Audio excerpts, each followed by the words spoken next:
Corduroy by Don Freeman. Illustrated by Don Freeman.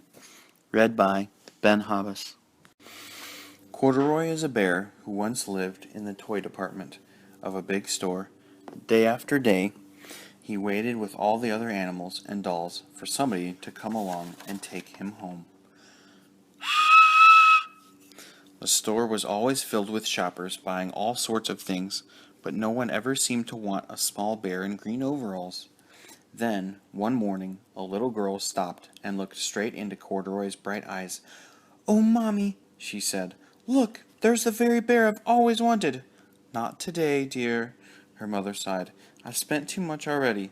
Besides, he doesn't look new. He's lost the button to one of his shoulder straps." Corduroy watched them sadly as they walked away. "I didn't know I'd lost a button," he said to himself. "Tonight, I'll go and see if I can find it."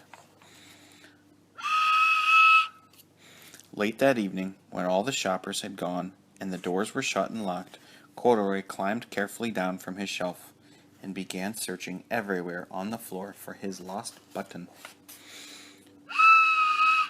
Suddenly, he felt the floor moving under him. Quite by accident, he had stepped onto an escalator, and up he went. Could this be a mountain? He wondered. I think I've always wanted to climb a mountain. He stepped off the escalator as it reached the next floor, and there, before his eyes, was a most amazing sight. Tables and chairs and lamps and sofas and rows of beds. "This must be a palace," Corduroy gasped. "I guess I've always wanted to live in a palace." He wandered around admiring the furniture. "This must be a bed," he said. "I've always wanted to sleep in a bed." And up he crawled onto a large, thick mattress. All at once he saw something small and round. "Why, here's my button!" he cried, and he tried to pick it up, but like all the other buttons on the mattress, it was tied down tight. He yanked and pulled with both paws until, pop! Off came the button, and off the mattress Corduroy toppled, bang, into a floor lamp. Over it fell with a crash. Corduroy didn't know it, but there was someone else awake in the store. The night watchman was going his rounds on the floor above. When he heard the crash, he came dashing down the escalator.